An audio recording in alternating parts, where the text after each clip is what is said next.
Enggak. Terutama doktrinnya. Di dalam Islam nggak ada doktrin penyembahan terhadap manusia. Nah kalau di dalam gereja kita melihat ya begitu kita masuk ada patung, ya patung seseorang yang dikuduskan gitu. Tapi kalau di gereja Protestan kan nggak ada patung. Yang seperti mana tuh? Salibnya ada kan? Oh iya salibnya ya. Iya. Bedanya kalau salibnya Protestan nggak ada patung Yesus. Kalau di Katolik salibnya ada patung Yesus gitu ya. Iya. Tapi salibnya aja nggak boleh ya? Sama aja. Kan Sama aja. salib adalah apa? Ya itu lambang. Iya.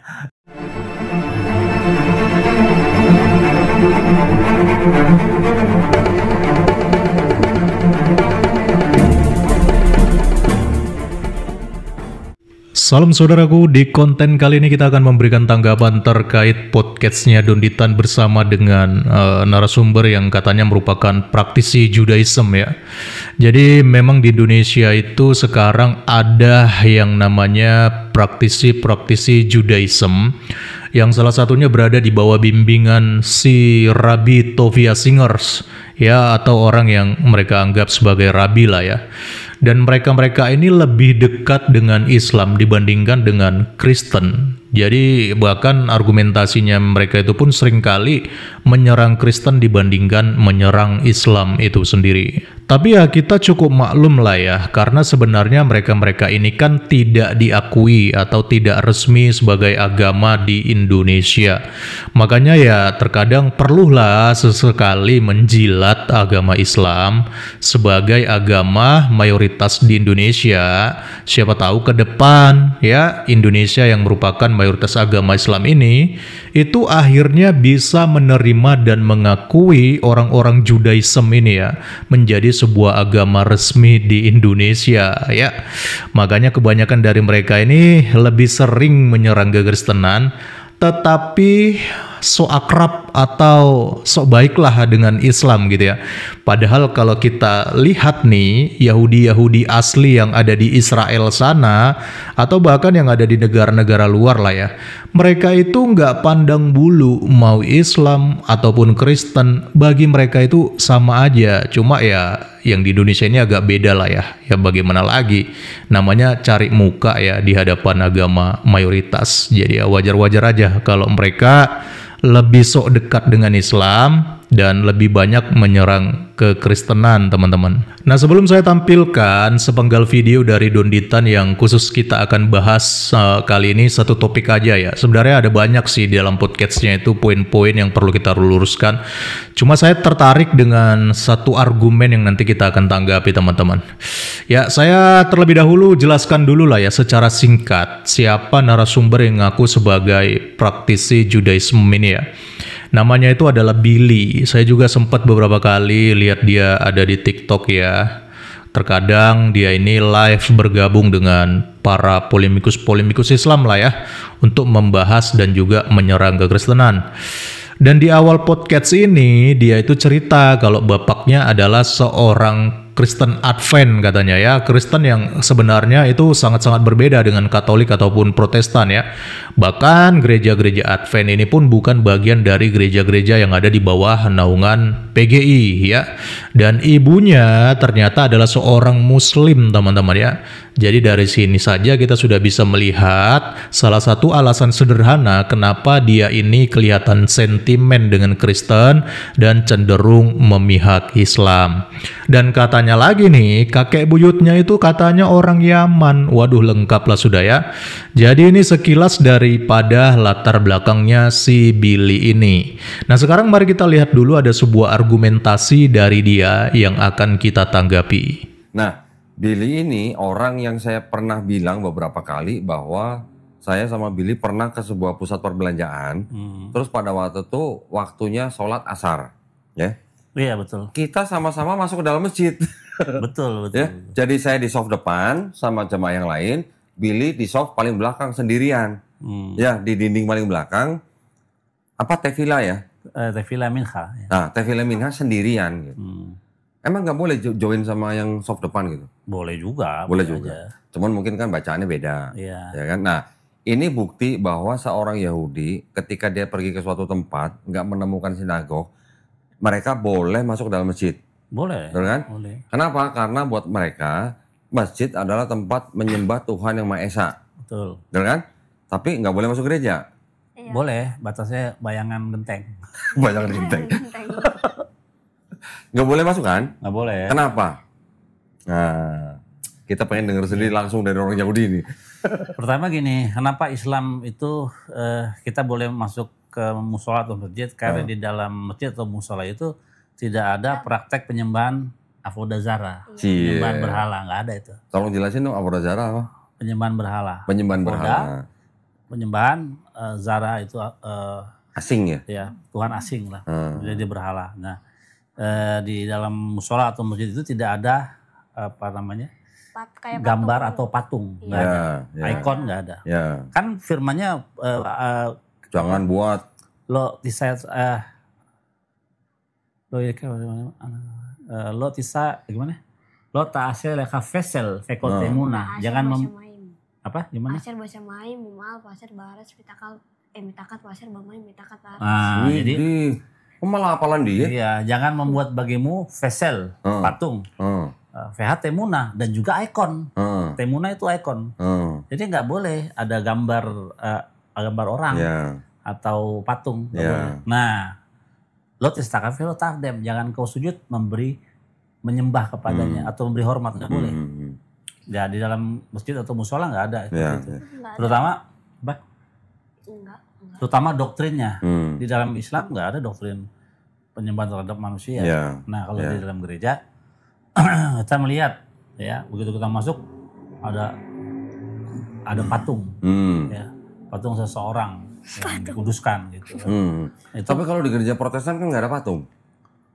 Yang seperti mana tuh? Salibnya ada kan? Oh iya salibnya ya. Iya. Bedanya kalau salibnya Protestan nggak ada patung Yesus. Kalau di Katolik salibnya ada patung Yesus gitu ya. Iya. Tapi salibnya aja nggak boleh ya? Sama aja. Kan sama aja. Salib adalah apa? Ya itu lambang. Iya. Jadi susah. Oke.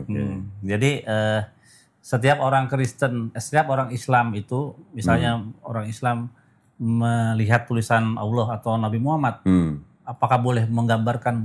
Nggak boleh. Nggak boleh. Iya. Kita juga ketika melihat YHWH, nggak ada kita nggambarin kayak gimana gambarnya. Tapi kalau teman-teman Kristen melihat salib, apa yang digambarin mereka? Bayangannya Yesus. Seorang yang berlambut pirang, matanya biru. Mata biru, Jenggotan. hidung mancung, bengkok, gitu. terus nggak pakai baju. Jadi gitu bedanya. Jadi kalau di Islam tidak ada praktek penyembahan berhala, tapi kalau di dalam kekristenan ya itu. Nggak, jadi buat Yahudi itu praktek seperti itu dianggapnya sebagai penyembahan berhala. Penyembahan terhadap Allah asing ya. Oh, Allah asing ya atau berhala ya.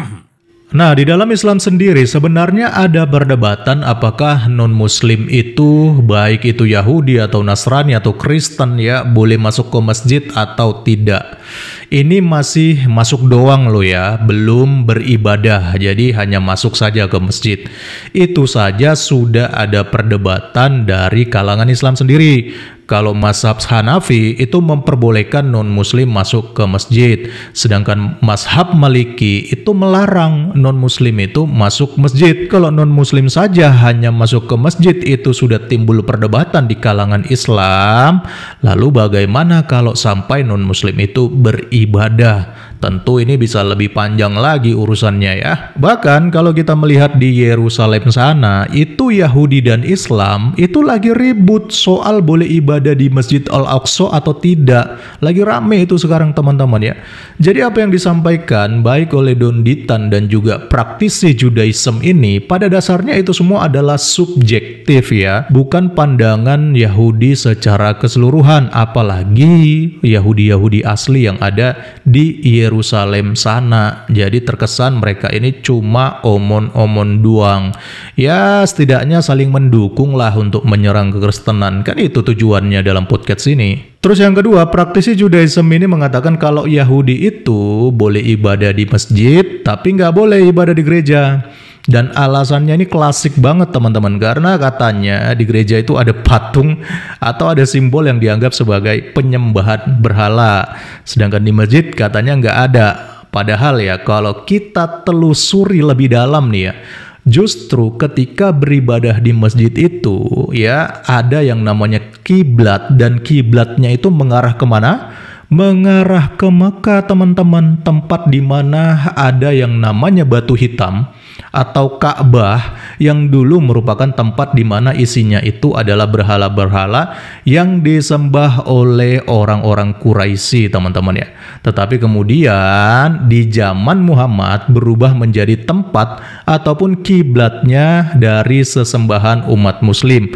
Bahkan nih ya, ada hadis yang mengatakan dan mempercayai bahwa batu hitam ini dapat menghapuskan dosa, teman-teman. Waduh. Jadi kalau Yahudi ibadah di masjid, secara nggak langsung mereka ini sudah beribadah mengarah ke batu hitam, yang mana orang-orang Yahudi pun tidak ada yang percaya sebenarnya dengan batu hitam ini. Cuman mungkin praktisi Judaism yang kali ini itu agak lain, teman-teman. Ya namanya juga wahyu di KW. Nah sekarang kita bandingkan dengan Kristen yang katanya ada patung atau salib kalau di Katolik ya. Kalau di Protestan itu salib doang, jarang biasanya ada patung-patung ya teman-teman ya. Yang katanya menurut si praktisi Judaism ini dianggap sebagai berhala atau Allah asing bagi orang-orang Yahudi. Nah padahal ya pusat penyembahan Kristen itu tidak pernah terkiblat kepada patung ataupun simbol apapun yang ada di gereja. Beda dengan Islam yang wajib harus menghadap kiblat, yaitu batu hitam yang ada di Mekah. Jadi saya sebagai seorang Kristen gak pernah menganggap bahwa salib yang ada di gereja itu adalah sesuatu yang kami berhalakan. Gak pernah kami menganggap demikian. Bagi kami itu hanya simbol, sebagaimana Islam juga memiliki simbol bulan dan bintang yang bertengker di atas menara masjid biasanya. Tetapi pusat penyembahan kami itu tetap kepada Allah Tritunggal itu sendiri, bukan kepada simbol, apalagi kepada batu, teman-teman. Bahkan di kitab Yahudi sendiri yang dikenal dengan nama Tanah atau dalam Kristen itu disebut sebagai Perjanjian Lama, ada kisah Nabi Musa bersama dengan bangsa Israel yang tercatat di dalam Bilangan 21 ayat 4-9. Itu ada kisah ular tembaga. Jadi diceritakan bangsa Israel pada waktu itu mereka bersungut-sungut kepada Musa dan juga kepada Allah. Sampai akhirnya Allah menghukum mereka dengan mengirimkan ular tedung yang menggigit mereka. Bahkan sampai banyak yang meninggal dari kalangan bangsa Israel karena digigit oleh ular tedung ini, teman-teman. Tetapi bangsa Israel akhirnya sadar bahwa mereka itu sudah bersungut-sungut dan melawan Allah. Dan mereka pun meminta pengampunan, dan lantas Allah pun memerintahkan Musa untuk membuat patung ular tembaga yang didirikan di atas tiang, dan bagi siapa yang melihatnya maka ia akan sembuh dan tetap hidup, teman-teman. Nah, pertanyaannya, apakah dalam hal ini Allah itu telah menciptakan berhala bagi bangsa Israel dengan menyuruh Musa untuk membuat patung ular tembaga? Tentu saja enggak ya, teman-teman ya. Patung ular tembaga ini hanya merupakan simbol, tetapi pada dasarnya tetap yang memberikan pengampunan dan menyembuhkan bangsa Israel dari racun ataupun bisa ular tedung ini, itu adalah Allah yang menyembuhkan, bukan patung ular tembaganya. Bahkan kalau kita tarik kisah ini ke Perjanjian Baru, ini sebenarnya merupakan sebuah simbol ataupun nubuatan tentang Kristus yang nanti akan mati di atas kayu salib ya, yang mana orang yang percaya dan menerima Yesus Kristus sebagai Tuhan dan Juru Selamatnya juga akan disembuhkan dan dipulihkan dari dosa-dosanya, di mana mereka tidak akan mati binasa sia-sia begitu saja, tetapi akan hidup kekal bersama Allah di surga. Akhir kata, semoga kita semua, khususnya umat Islam dan juga Wahyudi KW yang menganggap Kristen menyembah berhala, bisa tercerahkan. Salam kritis, Tuhan Yesus memberkati. Salam.